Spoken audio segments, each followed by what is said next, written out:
We're going to get into some more sort of nitty-gritty details and some history later, but I want to show you the sapphires first. So these are sapphires from Rock Creek. These are pretty typical for sapphires from the secondary deposits. The rough stones shown here, you get these sort of blue and green pastel type colors. In the natural unheated stones, the saturation is never too high and the tone is typically not too high either. So you typically get sort of pastel colors out of these deposits, mostly blues and greens, but you do get a lot of fancy colors as well. So the faceted stones show some of the nice fancy colors you get. So fancy pinks, oranges, yellows, greens, and even the rare ruby. And again, these are some of the typical types of sapphires you might see in the faceted goods. So we have here on the left, unheated Rock Creek sapphire. This is sort of a typical lower saturation stone, but it's got a nice, good greenish blue color to it. It's even a little bit bicolor. It's got some yellows showing off to the side. Now on the right, you see a heated Rock Creek sapphire. And this is going to be important later. We'll go into this more detail later, but a lot of the stones coming out of these deposits are heated. And actually, probably the majority of the sapphires coming from the secondary deposits are heated. And what is happening here is they're heating these stones to develop a much deeper saturation of that blue color, making the stones a little more desirable, easier to sell and market in the world trade. And again, another pretty photo of some of these stones, just showing kind of the wide variety of colors and different properties you can see in these sapphires from the secondary deposits. I don't know which of the mines these ones come from, but it's one of the secondary deposits. Typically, the stones from the secondary deposits tend to have very similar gemological properties to each other. So a Rock Creek sapphire is going to be very similar to a Missouri River sapphire in most cases. So these are a nice, yellows, oranges, pinks, a lot of the kind of fancy pastel colors you might see from these secondary deposits. And actually, this is kind of an interesting subject as well. In this photo, I'm showing in the center this faceted ruby. And this stone came into the lab at GIA for a report, for an origin report. So the owner of the stone sent it in to us. They wanted to know what it is, and they wanted to know where it came from. So we offered geographic origin on the stone, and we started looking at the stone. It got color graded as a ruby. And we started looking at it, and we started thinking about the stone and its properties, and it looked like a Montana stone, especially its inclusions looked like a Montana sapphire. And this was a little bit difficult for us because we weren't too familiar with rubies from the Montana deposits. We're more used to seeing blue sapphires and greens and that sort of thing. So we started looking at it more, and we started getting some other stones. What I'm showing here, these rough pink sapphires. These are from our reference collection. We collected these stones out in the field, so they have reliable provenance. We know these stones are from Montana, and we started comparing these stones, their chemistry, and their inclusions with the stone that the client submitted to us in the center. And we started realizing, hey, this ruby could actually be from Montana. So that stone went out with an origin report from Montana. What I'm showing here, after this happened, a colleague of mine, or a friend of mine, he's a good gem cutter. He's got good ties with Potentate Mining, which is the big mining operation at Rock Creek. He's been, in fact, accumulating all these rubies over several years. And this was probably the biggest collection of Montana rubies that anybody's ever seen. So these are pretty small stones. They range from, I think, 0.17 carats up to, I think, 0.58 carats. But these are probably about the biggest rubies you'll see from Montana. And actually, there's kind of an interesting story here, which is that in the Montana sapphire deposits, when you're collecting the stones from the jig, after you've separated the stones from the gravels, a lot of times what you'll find are little garnets. Along with the sapphires, you'll find garnets, and they'll be kind of reddish in color. So what they think was happening for a long time was the miners were sort of just throwing out anything that was red, or they were putting aside anything that was red because they didn't think it was a sapphire. And so presumably there might have been a lot of rubies that were lost through this process simply because no one was thinking about looking for rubies in the Montana deposits. And so eventually the guys at Potentate started instructing their workers, the miners, to start setting aside any stone that was red. And most of them would be garnets, of course, but this also helped them to start finding a lot of these rubies as well. Okay, so we're going to talk about Yogos now. I'll show you some pretty photos of the Yogo sapphires. And like I said, Yogos are just a completely different beast than the rest of the Montana sapphires. So you can look at the rough. The rough is completely different from the secondary deposits. You often get these sort of flat tabular crystals as rough and Yogo. And this flat tabular nature is kind of lends the stones to being smaller. When you cut a well-proportioned Yogo, it tends to be smaller because of this flat tabular nature of the rough. Or in some cases, the faceted stones might end up being a little bit windowed because the stone is a little bit too shallow because of the proportions of the rough. However, the one really attractive part of the Yogo sapphires is that they essentially never need to be heat treated. So if you go to get a faceted Yogo sapphire, the color that sapphire has is the same color that it had when it came out of the ground in its natural state. And we'll talk about this more later as well. But also you see in this photo, sort of the range in the colors you see in the Yogos. You get sort of a little bit of the same range as the secondary deposits, but you don't get any of those fancy yellows and oranges and greens that you get in the Rock Creek and Missouri River deposits. In Yogo, you're typically going from sort of cornflower blue to violets, purples, and maybe some rare red rubies. And up next are some images of some jewelry that's been designed using the Yogo sapphires. So the Yogo sapphires came around sort of the late 1800s to early 1900s, and they're using a lot of Art Deco type pieces and some other classical pieces that were really using the Yogo sapphires. And one of the great things about the Yogos, one of the reasons they were used a lot in these pieces was as melee stones. So because the stones are so kind of flat, you could get really nicely proportioned, very small calibrated melee stones out of the Yogos. So that's one place you might see the Yogo sapphires a lot in older jewelry. The necklace on the left, I don't know the exact carat weights on those stones, but I think I remember the entire total carat weight of the Yogo sapphires in that necklace was like 36 carats. So those stones are actually very big for Yogo sapphires. It's rare to have a stone over 1 carat for a Yogo sapphire. But again, the colors in these stones, all 100% natural, no heat treatment needed on these Yogo sapphires. So the next step in this talk is to talk a little bit about the history and the mining of Montana sapphires. And the story here doesn't really start with sapphires, but as with a lot of other places in the American West, the story starts with gold. And so, but the gold mining is really intimately related with the sapphire mining. And so one thing to kind of note here is that, you know, a lot of these early prospectors, the gold miners who were sort of the pioneers in the American West, most of these guys weren't really geologists, right? And they didn't have a lot of mineralogical knowledge. They didn't know anything about gemstones for the most part, right? So these were basically guys who had hard wills and strong backs, and they didn't mind digging in the dirt for 12 hours a day to get some gold. And there's actually sort of an interesting story that you hear oftentimes about the Montana sapphires, specifically the secondary deposits at Missouri River and Rock Creek. And that's that it's said that the original gold miners, when they found sapphires in these deposits, they were actually sort of annoyed at the sapphires. They found the sapphires to be nothing more than sort of a nuisance because what was happening was they were looking for gold and they started getting these shiny blue pebbles clogging up their jigs where they wanted to accumulate gold. So they had all these sapphires taking up space that they wanted to be filled with gold. And so, you know, eventually they started realizing, hey, these sapphires are worth something on their own. These are potentially gemstones, and they started to actively mine for the sapphires themselves rather than just mining for the gold. Now, one other aspect of the history of the Montana sapphires is this. And so you might be asking, well, what is this? And this is a photomicrograph of a watch bearing in an old watch.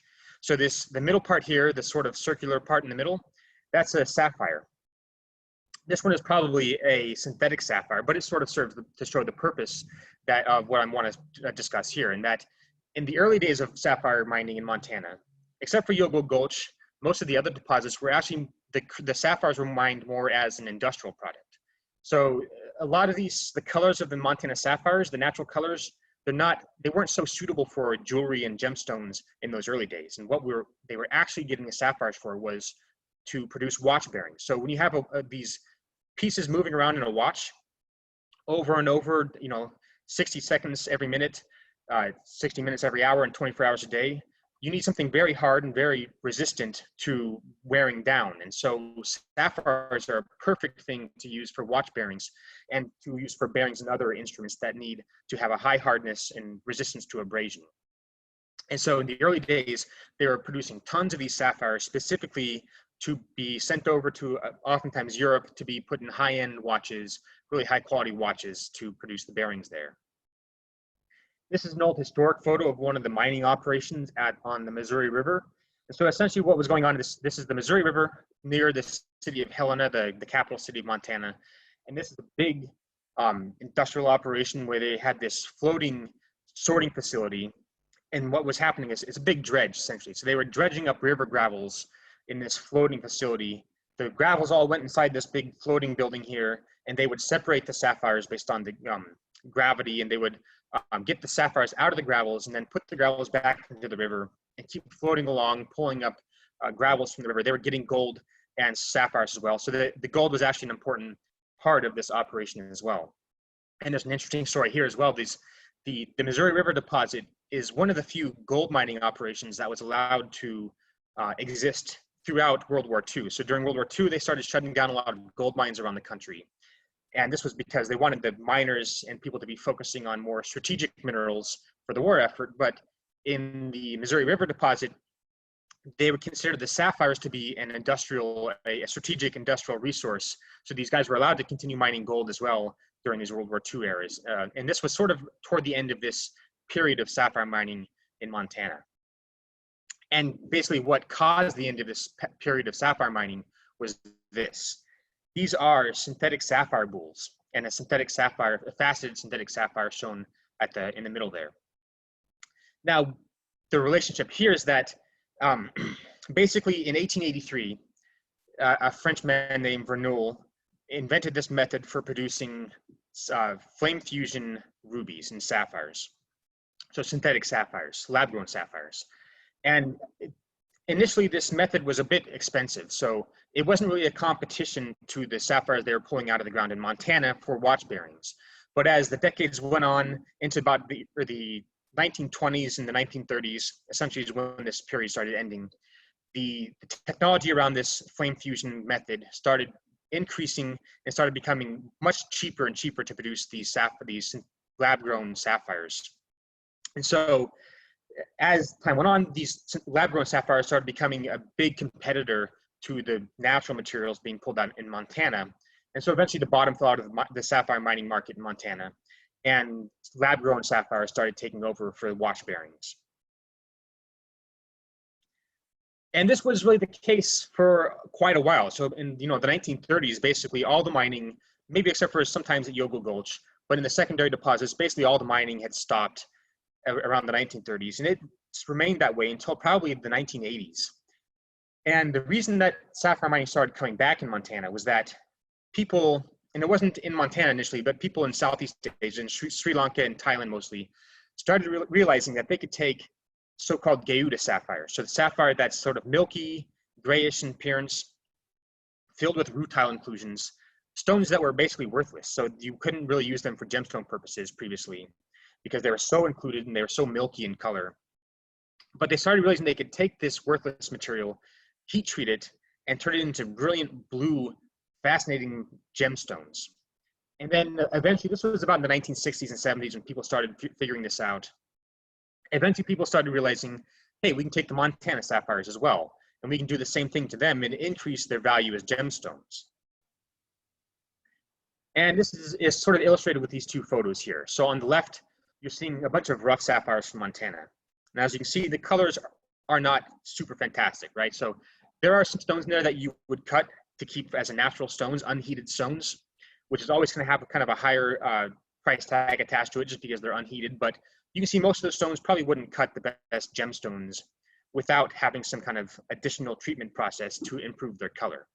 And that's shown on the right photo there. So these are several faceted, heat-treated Montana sapphires. The blue color just pops out based on, in comparison to the stones on the left side of the photo. This is sort of a typical range of colors you might get from heat treating Montana sapphires, the secondary Montana sapphires. And so most of the sapphires in Montana in the secondary deposits will react very favorably to this heat treatment process. And so automatically these stones and these deposits became much more economically valuable, and it started becoming more economically viable to start mining these deposits specifically for the gemstones rather than as sapphires for industrial processes. Now I'll just go over a couple of the deposits. I'm not going to talk too much about Dry Cottonwood Creek. I'm mainly focused on Missouri River Rock Creek, and Yogo Gulch. Because Dry Cottonwood Creek was sort of never one of the big producers, but these were sort of the main producers here. So first off is the Missouri River deposit. So essentially what's going on in the Missouri River deposit, you have all these gravel bars that are sitting right on the banks of the river, of the Missouri River, for a stretch of about, several miles long in this area of the Missouri River near the capital city of Helena in Montana. Like I said, this was initially mined for the gold content, but people started finding these sapphires, and eventually they become important sapphire mining areas as well. The big deposits are El Dorado Bar, Dana's Bar, and Spokane Bar, but there's several bars all along this stretch of the Missouri River. There are several kind of smaller independent operations going on mining the sapphires. There's quite a few people out there doing the mining there. Small guys, not big corporations, but these are all kind of small-time artisanal type miners.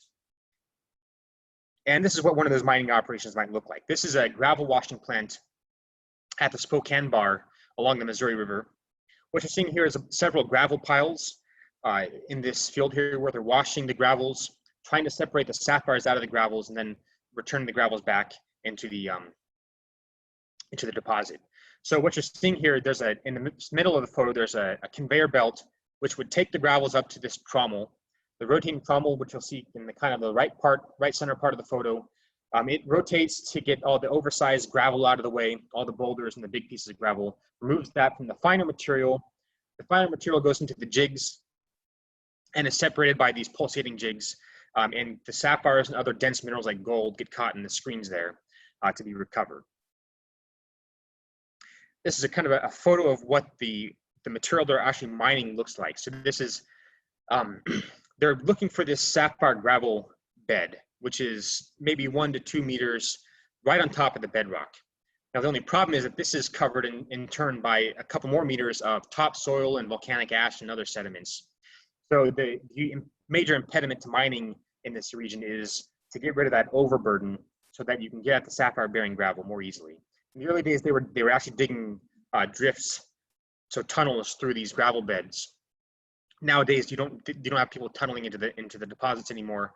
It's all done by removing the overburden and then getting at the gravel and moving along in this way. Now, this is a schematic geological map of the Rock Creek deposit. This is a deposit near the town of Phillipsburg. You have basically this big giant mountain that has a bunch of volcanic material all over it. And you have on this mountain all these gullies that cut into the mountain and feed into what we call Rock Creek, Rock Creek is kind of going down along this meadow down here. And so basically volcanic material that is on the mountain weathered down into these gullies and concentrated sapphires in the gravels along the gullies and in mass wasting events that are kind of neighboring on the sides of these gullies where all these gravels and sapphires accumulated.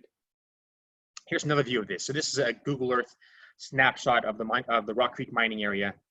Rock Creek's down here. So we can overlay this map onto this Google Earth image and see how all of these gullies that we're showing here going up the mountain, this is where they're digging out the sapphires from. And so this is an image, a photo of their mining operations there. The big player at Rock Creek right now, basically it's kind of the only player because they bought up basically all of the sapphire producing areas in the region, is a company called Potentate Mining. They've been in operation for several years now. They're producing tons and tons of sapphires for the international market. And they have a very sophisticated mining operation going on with a lot of implementations for reducing the environmental impact on this region and for rehabilitating the region after they dig out the sapphires and getting the most out of this deposit. Here's a view of what they're actually mining in this deposit. So this is one of the head guys at the Potentate Mining, Keith Barron. He's showing us this. Basically, this is the big mud flow. So you had all these volcanic events that produce these mass wasting events. So basically, mud flows and other catastrophic mass wasting events where you had tons of sediment being moved down into these gullies. This is basically a big, thick gravel bed that they're mining out to get these sapphires. So these sapphires would have been accumulated in these gravel beds in this big mud flow. And they pull them out like they're doing at Missouri River. And putting them through the jigs and the trommels to separate the sapphires from other less dense minerals like quartz and feldspars that are also found in the rocks here. So we'll talk a little bit about Yogo Gulch. So like I said earlier, Yogo Gulch is a completely different sapphire mine from the secondary deposits for a lot of reasons. The gemological properties of the material is different, but also the geology is very different here. What this schematic geological diagram is showing is the Yogo dike. So basically, the Yogo dike is this line that cuts across this map, right in the center of the diagram. So the Yogo sapphires are found in the Yogo dike, and the Yogo dike is basically this thin vertical wall of rock, a volcanic rock that was intruded into the country rock here. So you had this volcanic event that brought this magma up, this lava up from deep in the earth. It intruded into these formations and brought the Yogo sapphires along with it. A little bit of history with Yogo. So if you're a fan of the history of the American West, you may know a painter called Charles Russell. Charles Russell actually has a connection to the Yogo sapphire mining area. So Charles Russell, this is a painting of the city of Utica. And Utica is basically the biggest, the only town, the nearest town around the Yogo sapphire deposit. And Charles Russell actually painted himself into the photo here. He's leaning on this hitching post. And he painted his another guy in here. This is a guy called Jake Hoover. This was one of Charles Russell's good old friends. He used to be hunting buddies with Jake Hoover. But Jake Hoover was actually the guy who discovered the Yogo sapphire deposit. So he's right here in this painting by Charles Russell, the guy who discovered Yogo sapphires. And this is a photograph of the town of Utica. You can see if you compare these two photos, Charles did a pretty good job of capturing what Utica might have actually looked like in those days. You know, he may have taken some artistic license with making it look a little more exciting than it is in this photo, but this is Utica. And like I said, Yogo is a primary deposit. So that means they're mining the sapphires out of this volcanic rock, directly out of the rock. It hasn't been weathered out. Now, actually, it's a little more nuanced than that. In the early days, and especially in the early days, there were some small amounts of secondary deposits. So the dike at the very near surface had weathered itself out a little bit. There were some easy secondary deposits that they could mine in the early days. But that quickly went out, and they had to turn to hard rock mining pretty soon on, because they simply there's not much secondary deposit here. So what this is showing is the expression of the Yogo dike, or at least where the Yogo dike would have been. In these photos, the dike has been mostly mined out in the surface expression. So what you can see is that if you started mining into this dike, it's a pretty narrow, once you get to a certain point, you've gone so deep that it's really difficult to have kind of so-called open pit mining anymore. So pretty early on, they had to start turning to tunneling to get into the Yogo dike. And in 2017, I guess it was, a fellow out of Bozeman, he was a jeweler out of Bozeman, he purchased what we call the Vortex mine, which is sort of the westernmost extension of the Yogo dike. It's a big underground mine. And he invited us out to go check out the mine after he had purchased it and take a look at what was going on. This is a view right outside the entrance to the mine. Going into the mine, you see these big, huge tunnels that they've driven through this. What you're seeing here is limestone. It's a limestone that the dike intruded into. So they're cutting these big 15-foot tunnels in through this limestone. And it really impressed me. It's really amazing how much effort these guys go to get at this kind of narrow dike. I mean, the dike was only maybe 1 meter thick in the part of the mine that we were at. So they're putting these 15-foot shafts through this limestone to get at this dike that's 1 meter thick. And in the dike, the sapphires are at a relatively low concentration themselves. So it's just amazing how much effort is gone into getting these shiny blue pebbles. So that's kind of where the history that I want to talk about today. I'm going to go next into looking at some of the properties of these gemstones. So essentially, if you had a microscope, a good gemological microscope, how would you go about studying a Montana sapphire, identifying a stone as a Montana sapphire, and potentially looking for heat treatment in the secondary Montana sapphires? So I'll start here with the secondary deposits. I'm going to talk about Rock Creek, Missouri River, and Dry Cottonwood Creek sapphires kind of all together, because their gemological properties are quite similar amongst the different deposits. Now, one of the major things you might look for in these sapphires to identify them as Montana sapphires would be what we call silk. So silk is basically kind of fine particles of rutile that are included in the corundum. And essentially the rutile is kind of crystallographically lined with the host corundum, and the patterns that the rutile takes on the corundum crystallography. So what you see oftentimes in the Montana sapphires are these very thin rutile needles arranged in these kind of hexagonal patterns. And you often see this silk kind of very evenly distributed throughout the entire sapphire. You don't get too many patchy areas. It's pretty evenly distributed throughout the entire sapphire. Here's another example of some silk you might see in a Montana sapphire. This one's from Rock Creek. Again, you get this nice hexagonal pattern. The rutile silk can often be these elongate needles, trending into more kind of fine, dusty rutile particles. You might get slight clouds of these rutile particles. You might get this more irregular sort of platelet type inclusions, as you're seeing kind of up here. And one of the nice things about the rutile particles in the silk in these Montana sapphires is they often have this sort of flattened aspect to them. So if you use a fiber optic light, an intense fiber optic light, when you're looking in the microscope, if you get that light coming in at just the right angle, you often get these kind of vivid expressions of bright colors, bright spectral colors coming off. Essentially what this is, these are interference colors caused by a thin film interference effect on these sort of flattened rutile needles. And so it's great for photomicrographs.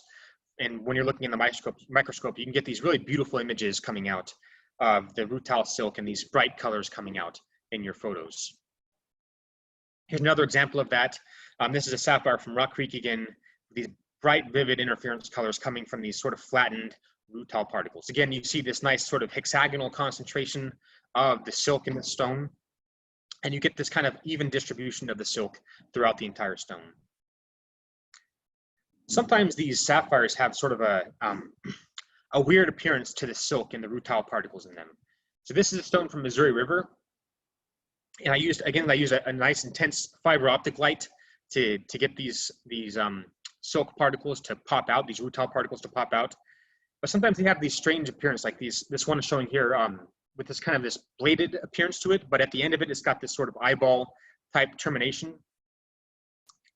We don't really understand why these things form like this, but for some reason they form a lot in these stones, especially from Missouri River. I really like this photo because it kind of had this almost ghostly appearance to it with these bright bands of rutile silk reflecting light. So I used a very intense fiber optic light shining onto the rutile clouds here with this sort of darker pattern off to the side, kind of give it a little bit of a spooky appearance. This was a nice orange sapphire. It's a sapphire that had a nice yellow core to it, yellow orangey core, which gave the nice orange colors when the light's reflecting off the rutile particles. And again, you have this nice hexagonal banding, which is very typical for the sapphires from Rock Creek and Missouri River. Now, in addition to the rutile silk, you'll often see sort of bigger blocky inclusions of rutile in these stones. And you often have these rutile blocky inclusions right next to the rutile silk as well. So these are sapphires on the left from Rock Creek and on the right from Dry Cottonwood Creek with these big blocky rutile crystals. In Dry Cottonwood Creek, I know I said I wouldn't talk too much about Dry Cottonwood, but there's some things to point out about the Dry Cottonwood Creek sapphires. They often have these fields of rounded zircon inclusions in them. And the zircon inclusions can appear along with these rutile inclusions. You might sometimes see zircon inclusions in a Missouri River or a Rock Creek sapphire, but they're much less common than you find in the Dry Cottonwood Creek sapphires. One inclusion that's common in pretty much all of the secondary deposits are these epidote or maybe clinozoicite inclusions in the sapphires. And what I'm showing here is on the left, an epidote inclusion in plain polarized light. You often have these sort of elongate nature to these epidote inclusions, and they'll often have these fractures or cleavages that are coming in at a right angle to the elongation direction of this epidote inclusion. On the right is the same inclusion in a registered pair, only I used cross-polarized light for the photomicrograph on the right, which brings out these really bright interference colors based on the use of the cross-polarized light in that image. You'll see mica inclusions oftentimes. And actually, it's a mica inclusion, but it's a inclusion that I actually polished to the surface. So I ground away at the sapphire and I polished it until I just exposed that mica at the surface. I wanted basically to get a chemical analysis of the mica to identify what it was, but also it gave a nice photograph because it had the mica at the surface the cleavage plane started opening up a little bit. And so you had these little planes of mica that opened up and it gave this nice thin film interference effect with all these bright spectral colors coming off at the surface using reflected light. And this slide I'm showing some sulfide inclusions. So these are inclusions you'll sometimes see, especially in Missouri River sapphires. Basically, it's not a single sulfide inclusion in these inclusions. It's a composite inclusion of multiple different sulfide minerals composing this single inclusion. And basically what we think these were originally probably a sulfide melt. So you take all these sulfide minerals like pyrite and chalcopyrite and bornite and millerite and these things, and if you partially melted them, you might have this free sulfide fluid floating through your system. And when these sapphires were growing, they might have grown and captured a little bleb of that free sulfide magma and captured that as an inclusion, basically a sulfide melt inclusion, which later crystallized into a variety of different sulfide minerals. And like a lot of sulfide minerals, they have a high luster. So when you use a fiber optic light reflecting off the surface, I'm showing on the right of this, the photomicrograph on the right is when I used a fiber optic light shining right on the inclusion. You get these very bright, vivid reflections off the stone, off the inclusion because of its high luster. Here's another sulfide inclusion. It's not the best photo, but I really like it because it sort of looks like a planet out in outer space with this ring around the sulfide inclusion, and even some rutile dust in the back, which look like kind of like stars, a field of stars. But basically what it's showing here is the sulfide inclusion in the middle with this decrepitation halo surrounding it. So what's going on here is that these sapphires were all erupted volcanically. So basically all the sapphires in these deposits were brought up to the surface in volcanic eruptions. So what happened was you had these sulfide inclusions that were probably molten at the time, and you decompress these sapphires really quickly. And what happens is the sulfide melts will kind of pop and they'll fracture out into the surrounding corundum host, and they'll fill up the little fracture a little bit with sulfides as well. So you invariably with these sulfide inclusions, you'll get these decrepitation halos with sulfides filling these halos as well. And so the next series of photos is actually really important. So if you ever find yourself in a situation looking at a Montana sapphire in a microscope, and you want to know something about that sapphire, these next series of photos would be maybe useful for keeping in mind. Basically what I'm showing here is a heated Montana sapphire. It's a heated stone from Rock Creek. And what you're seeing is these blobs of blue color. And what these blobs of blue color are, these were originally blocky rutile inclusions in the Rock Creek sapphire. And what happens is, the reason they heat these stones at all is that when you heat up a sapphire with a lot of rutile inclusions, you can start to dissolve those rutile inclusions into the corundum lattice. And this causes a blue color in the corundum lattice because you start putting titanium into the corundum structure. And what you also have in the corundum structure is iron. So you put these titanium atoms next to iron atoms in the corundum structure, and this causes a blue color. And so what happens is when you heat these stones, you dissolve the titanium out of the rutile, goes into the corundum, and this is responsible for creating that blue color that you so desire from these heated stones. Now what you might see is something more like this though. This is a more typical expression of a heated Montana sapphire. So what you're seeing here are these patchy zones in the sapphire, and you can kind of make out a little bit of a hexagonal banding to those patchy blue zones, right? So this was originally the rutile silk in the sapphire. And so they're causing the blue color in this heated Montana sapphire by taking all of that rutile silk, dissolving it into the corundum lattice and creating this nice blue color. Here's another example of that. So you see in the middle of the photo, this nice kind of patchy blue coloration. And this is another heated stone from Rock Creek. What you also see to the left of that patchy blue zone is a melted crystal inclusion. Now, oftentimes people will use inclusions like this as another indication of heat treatment, but we got to be a little bit careful in this situation.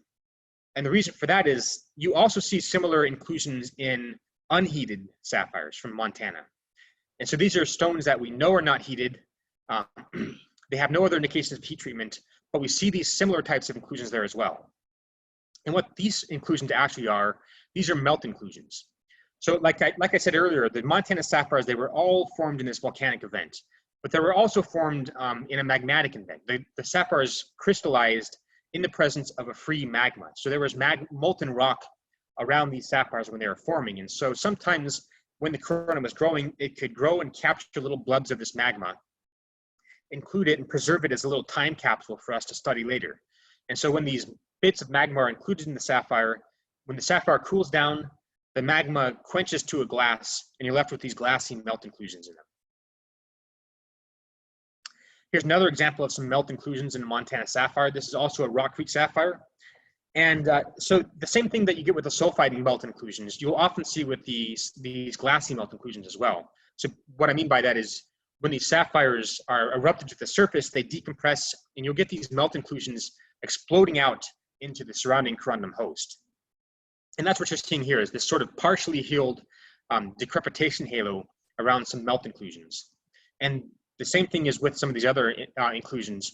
You get this nice thin film interference effect when you use an intense fiber optic light at just the right angle around these inclusions. You get these really beautiful spectral colors reflecting off of these decrepitation halos. Sometimes the melt inclusions are a little more drab, not so visually appealing, but equally important for a geologist to study. You see these sort of negative crystal-shaped inclusions here. So you can see these sort of trigon features at the tops of these melt inclusions. And so basically these are negative crystals with they were originally fluids captured by the growing corundum, and they had their shape, their morphology was essentially constrained by the crystal lattice of the corundum, which is giving these negative crystal shapes. And here's just sort of kind of an educational view of one of these melt inclusions. This was a melt inclusion that I polished through to the surface. So while it looks sort of like a fluid inclusion that you might see like in an emerald or something, when you polish into these inclusions, they don't flow away as you would expect for a fluid. So what this is basically showing, this is the middle part of this photograph is the glass part of this melt inclusion. So basically this fluid inclusion quenched to a glass, a solid state, and I can polish into it now, and I can do some chemical analyses on it and get an idea of how these sapphires formed within the earth. There's a microscopic technique that we call differential interference contrast imaging. And essentially what this imaging is, it's a way of kind of looking at the surface topography of a material by creating constructive and destructive interference of light that's bouncing off the surface of that material. And what this is kind of showing is the surface morphology of rough sapphires that we get from, for instance, Rock Creek, which is shown here. And Rock Creek sapphires, they typically have this sort of hillocky appearance to them on the rough surfaces. Now, other sapphires from Montana, you might get some trigon-shaped depressions in them. And this is actually interesting from a geological perspective, because what this tells us is that these sapphires were transported to the surface by volcanic events. But what it tells us is that these sapphires were not in equilibrium with the volcanic events that brought them to the surface. So the magma that brought them to the surface was essentially eating away at these sapphires as they were being brought to the surface. And because corundum is a crystal, it has crystal symmetry. The way the magma ate away at the sapphires was constrained by the crystallography of the corundum itself. And so you'll get these trigon-shaped depressions where these stones were being eaten away by the transporting magma. So that's kind of where I want to talk about with the secondary Montana sapphires. We're going to go next to the Yogo sapphires. Again, this is the same kind of imaging technique, the differential interference contrast imaging. And what this is showing is the surface of a Yogo sapphire. Again, you see these trigon-shaped depressions where the Yogo sapphire was being eaten away by the magma that was transporting it to the surface. So if we look inside of the stones, though, inside the Yogo sapphires, typical inclusions you'll see, actually Yogo sapphires tend to be fairly clean. You don't often see too many inclusions in a Yogo sapphire. It's actually common to see a Yogo sapphire with almost no inclusions at all. But when you do see an inclusion, you might see a garnet, for instance. So a brownish, reddish orange garnet inclusion. The garnet inclusions actually can tend to different colors. They can be somewhat colorless, or they can be low in saturation, such as these kind of almost colorless garnet inclusions in the Yogo sapphire. Now, as I mentioned earlier in the talk, they almost never heat treat, or there's essentially no reason to ever heat treat a Yogo sapphire. Yogo sapphires come out of the ground with good color, and most of the time they come out of the ground with good clarity. And one of the reasons for this is that you almost never have rutile silk in a Yogo sapphire. Essentially never you'll see rutile silk in a Yogo sapphire. We've seen it in maybe 1 or 2 Yogo sapphires that had a very small amount of rutile silk, but 99.99% of all Yogo sapphires will not have any rutile silk at all. But what you might see is more blocky or rod-like larger rutile inclusions in these sapphires. You might see inclusions of apatite. And again, these inclusions, similar to the secondary deposit sapphires, they'll have these sort of decrepitation halos around them that get partially healed and leave a thin film effect when you use a fiber optic light shining in from the side at just the right angle. This isn't the best photomicrograph, but it's showing kind of a useful thing here for understanding these stones from a geological sense. What you're seeing in this photomicrograph are a bunch of feldspar inclusions, the colorless rounded inclusions in the center of the photo. You see a couple elongate rutile inclusions here, but what's interesting here is tucked away behind one of these feldspar inclusions. This is the same thing we saw in the secondary Montana sapphires. This is a melt inclusion. Here's another melt inclusion in the Yogo sapphire. It's an inclusion of magma that was trapped in the sapphire as it was growing. So the Yogo sapphires grew in a magmatic environment as well. They grew in the presence of molten rocks. And they captured some of these blebs of molten rocks and captured them as little time capsules for us to study today. And there's actually 2 types of melt inclusions in the Yogo sapphires. So we have what we call silicate melt inclusions that quench to glasses. But we also have these melt inclusions that are composed of analcime and calcite. So these were essentially carbonatite melt inclusions. So we had these 2 types of magmas floating around when these Yogo sapphires were forming. And these big sort of milky melt inclusions are carbonatite melts.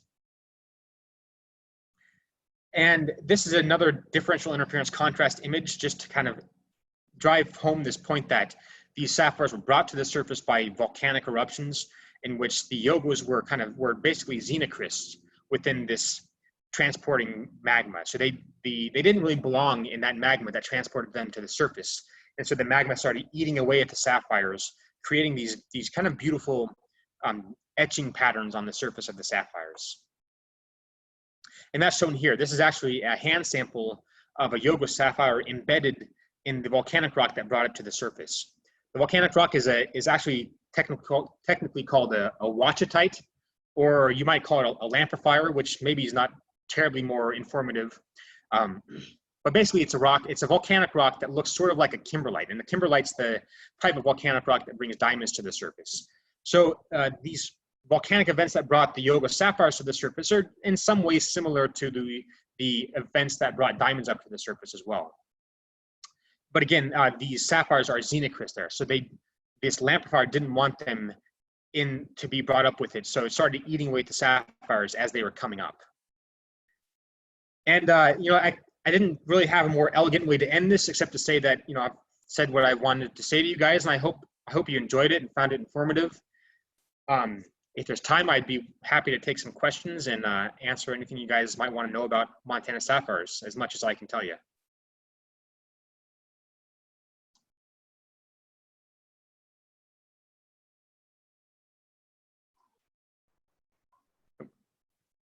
Betty, I'm currently unmuting everybody to see if they have some questions. So, sure. Yeah, or just unmute yourselves. That works too. Thanks for doing that.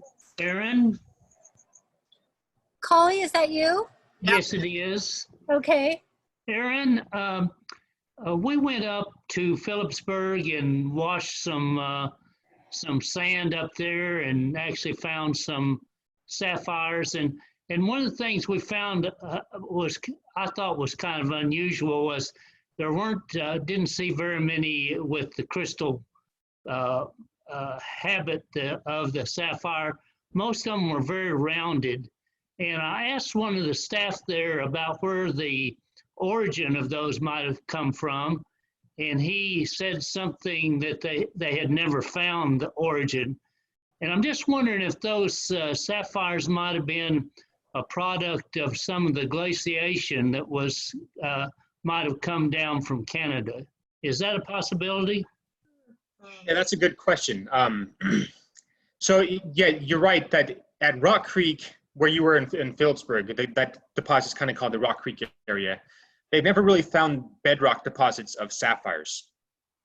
We can make some inferences about where the sapphires came in that case, based on similarities with the other deposits and the volcanic rocks in the area. We're pretty sure that the sapphires would have come up from volcanic events, the same way that we found in Missouri River and at Yogo.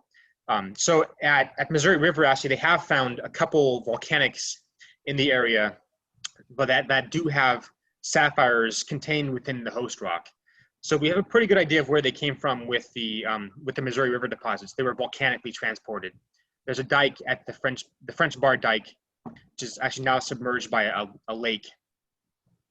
But probably it's a similar situation in Rock Creek. Now, one of the things that you start noticing when you look at the surfaces of these sapphires, and one of the reasons I showed those differential interference contrast images is that they actually have kind of a good story to tell, which is that you often see these very geometric patterns on the surfaces, which suggests that there wasn't a whole lot of abrasion going on these sapphires at all. So they often have very clean, very well-preserved crystal forms at the surfaces. So while you may not be able to see that in a sapphire that you're holding up, because it might be rounded, it might have been corroded to an extent that it's taken away some of that original crystal form, but you often see these very well-preserved crystal forms on the surfaces of the sapphires, which seems to suggest that these sapphires probably were not transported very far from the original source. So I think the best information we have so far sort of suggests that there was probably not a lot of glacial activity that was involved in transporting the sapphires, just because of the crystal forms we see at the surfaces. We think those probably would have been abraded away if there had been a lot of glacial transport and glacial activity going on there. That's a really good question. Just one other question. What power was the microscope that we're using to get those inclusions? Those were beautiful. Yeah, so most of those inclusions would have been taken at, I guess, what's sort of like a 40x 40x zoom on a typical gemological microscope. I tend to think more in terms of field of view.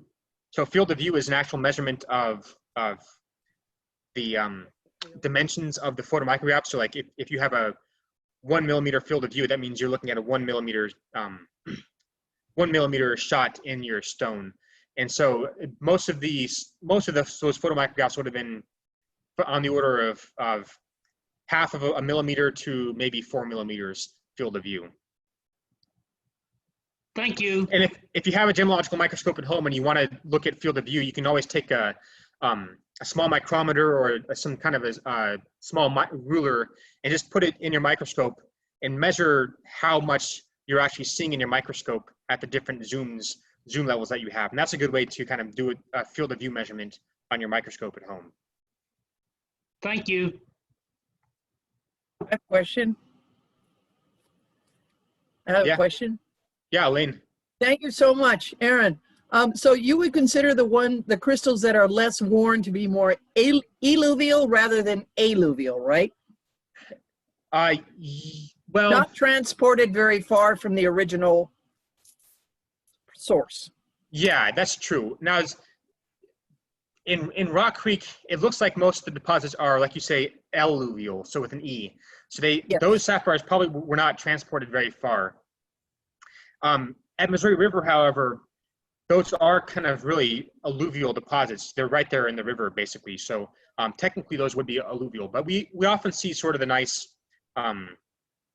crystal forms on those stones as well. So even at Missouri River, even though it's an alluvial deposit, you know, it's related to the river, but they really haven't been transported that far.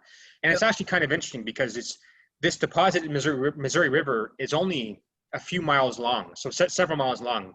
And you don't really find these sapphires downstream of this deposit. So they haven't been transported very far from this original source. They're really contained in this relatively narrow part of the Missouri River. One other quick question. Yeah, sure.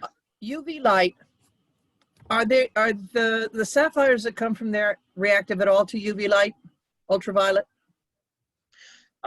Yes, in some cases, yeah. So especially the Yogo sapphires will be very reactive to UV light, so you can get them to shine a nice bright red. Wow. The other sapphires, it depends kind of on the chemistry and how strong your light is. So, Right. you know, if you have a nice 405 laser, a nice blue laser, you can get most sapphires to fluoresce pretty well. One in my pocket. Yeah. So those things are so strong, you can get almost anything to fluoresce. But if you're talking about like a kind of a standard, you know, UV lamp, probably only the more like chromium-rich varieties, like the pinks and the rubies, would fluoresce very well in those kind of types of environments. Okay, thank you. Yeah. Yeah, Aaron, do you have some kind of an idea what is the largest carat weight sapphire out of Montana?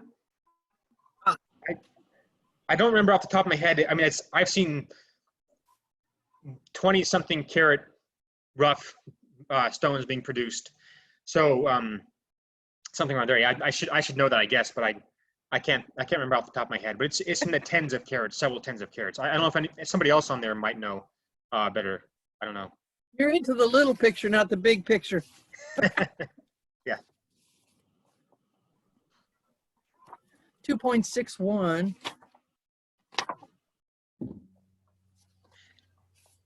No. 2. Okay, well, Marjorie, are you still around? Oh, she's muted. I'm still around. Yeah. Hey, hi. Okay.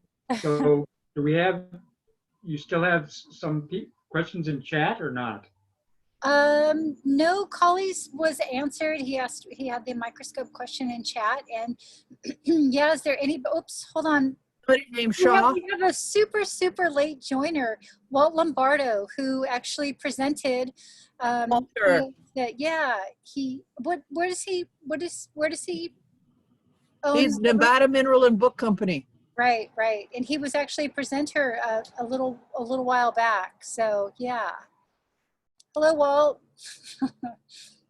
He's muted right now. Unmute yourself, Walt.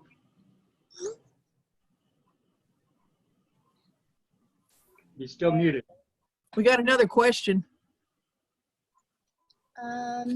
Let's see. So PJ is asking if there is a similarity with Burma sapphires and Montana sapphires. There are some similarities. One thing I didn't go too much into in this talk is trace element chemistry. So one thing we do in the lab for origin determination, geographic origin determination, is to look at the trace elements like iron and gallium and magnesium and titanium, these elements that are present at very small concentrations in the sapphires. And actually the Montana sapphires and the Burmese sapphires can tend to have similar trace element chemistry. Both of them are fairly high iron, so they tend to have thousands of parts per million iron in them. You might have a similar overall trace element profile to a Burmese sapphire and a Montana sapphire. Now, the inclusions are typically fairly different. One thing you might see that's somewhat similar is the silk in a Burmese sapphire can tend to have some of that reflective nature to it. You have those flattened rutile particles that will give you that thin film effect if you hit them at the right angle. But typically, the inclusions will be distinct. And one of the things that's really different about a Burmese sapphire and a Montana sapphire is that the Burmese sapphires typically don't need to be heat treated. Actually, so we're talking about secondary sapphires, secondary Montanas versus Burma. The Burmese typically don't need to be heat treated, whereas most of the secondary sapphires in Montana do need to be heated. So can I just ask? Now the Yogos don't need to be heated, but they also don't have, most sapphires will have a good deal of rutile silk in them. So I mean, there are some similarities, but if you know what you're looking for, you can really separate them pretty well. So when you first started the talk, you said that the miners were throwing away the blue stones and they were calling them rubies. So the red stones that they were finding in some cases, there's anecdotally we've been told essentially that these miners may have been throwing away some of the red stones because they assumed that all of the red stones were just garnets. So they do find a lot of garnets in these that get concentrated along with the sapphires. And the garnets are not terribly valuable. So they may have been sort of either separating the garnets someplace where they weren't thinking about them, or just sort of discarding the garnets because it wasn't worth their time to kind of go after them. But once the guys at Potentate started telling their guys working the jigs in the mines to start actually looking for the red stones and setting them aside, and they claim that they started finding more of these rubies once they started doing that. So my question is about when does it go from being a pink sapphire to a ruby? Yeah, that's a good question. That's also a quite a complicated question. Okay. And so it depends. So I don't mind talking about it a bit. So the red is coming from the trace element chromium. So the more chromium you get in your corundum, the deeper that color gets. So the pink and the red is coming from chromium. If you have a little bit of chromium, you'll get a pink color. Now, as you start getting more and more chromium, you deepen the color and you start getting red. But it's not straightforward. You can't just measure the chromium and know when a pink sapphire becomes a ruby, because you also have to think about the size of the stone. The bigger the stone, the longer the path length through the stone, and the easier it is to get a deeper red color. So basically, this is done when we're doing this in the lab. For stones that come to us for reports, we're grading these stones, comparing them against master stones. So stones that we know are rubies and stones that we know are pink sapphires. So we do this comparison between the two, and we use the master stones to separate pink sapphires from rubies. So basically, if it's dominantly red, it's a ruby. Sorry, go ahead. The rubies are, from what I've read and being in Bangkok recently, the rubies are more purpley. No. Not necessarily. I mean, you can have a purplish component to a ruby, but the dominant color needs to be red, essentially. Definitely. Because I bought some things that I thought were rubies, but I think now there might be pink sapphires, so I don't know. Yeah, and it's a tough call. So Red 6-6. There's charts actually that define that. But with master stones, it's all handled, and that's GIA has sets of master stones for diamonds, colored diamonds, gemstones, everything. And they know because they've collected these in the field, they've been verified. And when it comes to color, that's the most valuable thing in a colored stone. And there are charts that will tell you, actually spell it out. This is a ruby 5-5, and then it's considered a ruby. And then you'll get a 5-3, and maybe that's not quite, deep. There's whole charts, but you have to know what the charts mean. And with an example, like Aaron said, it's game over. That's it. Okay. Or so I've known from teaching it. Okay. Well, maybe I can bring one to one of the gem shows at some point and have somebody give me some advice. Because if I said it and I want to sell it, I don't want to call it the wrong thing. Thank you. Thank you. Sorry, Aaron, I didn't mean to rain on your parade. No, thanks. That's great. We have a question from Linda Hargrove. Are there any areas in Montana where people can find and collect sapphires? Yeah, there definitely are. The area around Phillipsburg, there's a place called Gem Mountain where you can go and do and dig through the gravel that they've collected and actually find sapphires. And they'll do heat treatment of the sapphires as well. So if you find good stones, you can drop them off to be heated. There are some. I think there are some places along the Missouri River where you might be able to. There are also some outfits out there who will sell you bags of gravel. They'll ship it to you through the mail, a big bag of gravel, and you can sift through the gravel at your house and look for sapphires there as well. So you can do a little, there are quite a few places out there. You can do a little bit of research and find some places where you can get some of these stones to either sift through the gravel at home or go up there and sift through the gravel in situ. They're tailings, yeah. Any other questions? Yes. Hello? Hello. Yeah, hi. Oh, yeah. Out of curiosity, how did somebody, do you suppose, stumbled on the idea of heat treating these things to make them bluer? Yeah, that's a good question. And I think there's a lot of there's a lot of mystery in around the history of the whole sapphire treatment thing. But people basically, you know, when they started doing this, it was very secretive, and a lot of people were selling these things without kind of stating that they were being heat treated. You know, actually, I don't know a whole lot of the history. Elaine, do you know more of the history of how they started heating these Geuda sapphires? I know, yes. I know in Sri Lanka, Ceylon, they used to separate out the Geuda that was this milky colored stuff that nobody ever really thought about or wanted, but they couldn't throw it away.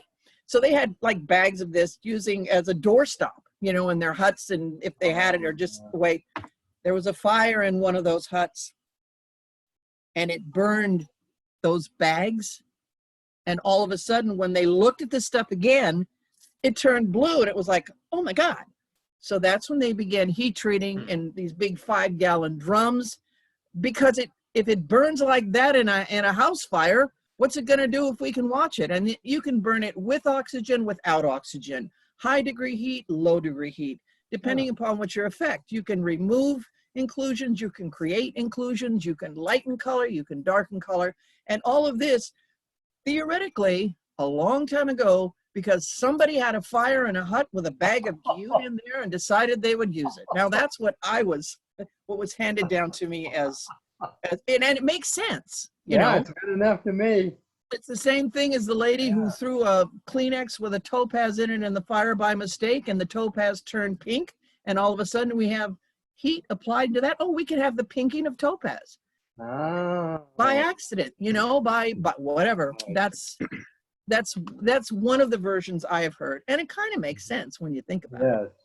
Yes. Kind of funny, actually. But how about Walt Lombardo? Are you there? Yes, I am. Can you hear me? Walter. Yeah. Excuse me for one thing. In the collection of Joel Aram, does he have any big Montana sapphires? He does. I think up to 7 or 8 carats. There you go. Yeah. If anybody would know, Walt would know, because he's handling the Joel Aram collection. Yeah. Now, one thing I was going to ask Aaron, if I could, is my understanding is that the heat treatment process varies pretty much from region to region, even within Montana, because of difference in trace elements. Is that true, or how significant are the trace element differences to, you know, take into account for heat treatment? So with the Montana sapphires, the trace elements are fairly similar between the deposits. Now, the one thing that might be different amongst the deposits is the proportion of the fancy color stones versus the stones that you would heat for turning into blues. And essentially, you have a different process for the fancies and the blues. So oftentimes they'll do a fancy burn first and then a blue burn, where the fancy burn is to get you the nice oranges and yellows and that sort of thing out of the stones. You would do that at an oxidizing environment, and then the blues would be done in a more reducing environment to get the blue to come out. So the one thing they might be doing differently amongst the deposits is tailoring their heating conditions to, you know, to accommodate for different proportions of fancies and blues that you might be getting out of the deposits. Another thing at Dry Cottonwood Creek, one of the reasons Dry Cottonwood Creek is not so important especially for gemstones, is there's oftentimes not a lot of silk. There's not a lot of rutile silk in the Dry Cottonwood Creek sapphires. So they don't typically respond too well to heat treatment. So there is a bit of a differences in the way you handle the stones. For the most part, the secondary deposits, the stones are kind of gemologically very similar. So you probably could use very similar conditions in these cases, just tailoring it to kind of what you want out of it. Do you want more of the fancy colors, or do you want more of the blue colors out of it? Yeah. Well, thank you. Yeah.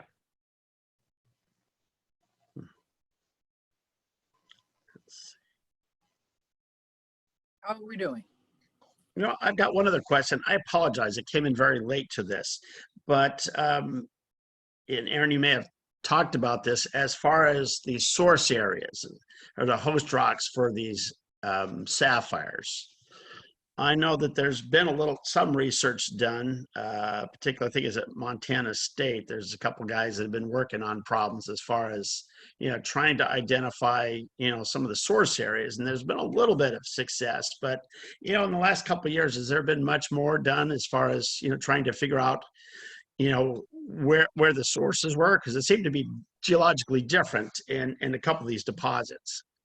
Yeah, that's a good question. So in the last couple of years, the one thing that I've heard that's been happening is the guys in Potentate at Rock Creek, they've been doing a lot of gravitational surveys to try to look for lamprifiers or something like a lamprifier. So they're looking for more mafic type volcanic events in the Rock Creek area. And the reason that they wanted to do that is because at the river, they found a sort of a mafic type volcanic rock that brought up some sapphires. And of course, at Yogo, there's a mafic dike that brought up the sapphires as well. So they're trying to use that model at Rock Creek as well. Now, I don't think that there hasn't been any field observations of mafic volcanic events at Rock Creek. Mostly the volcanics at Rock Creek are more felsic, more of the rhyolitic type volcanic rocks there. So at this point, they haven't found yet exactly the bedrock source for the sapphires at Rock Creek. Same as for Dry Cottonwood Creek. There's volcanics in the area, and they're actually sort of intermediate. They're more andesitic in nature. They're not so mafic and they're not so felsic, but there are known volcanics in the region in Dry Cottonwood Creek. But again, nobody's really studied that deposit too thoroughly to actually find the source of those sapphires. Great, thanks.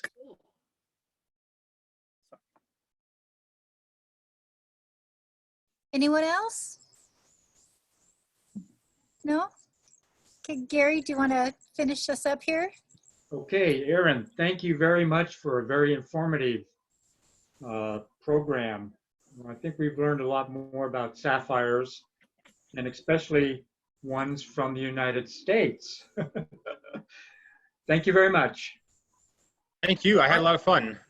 Thank you. Thank you, Aaron. And remember, Thank you. it's Dr. Aaron Palke, and a million thanks from us. And if I'm in Carlsbad, I'll look you up and take you to lunch or dinner.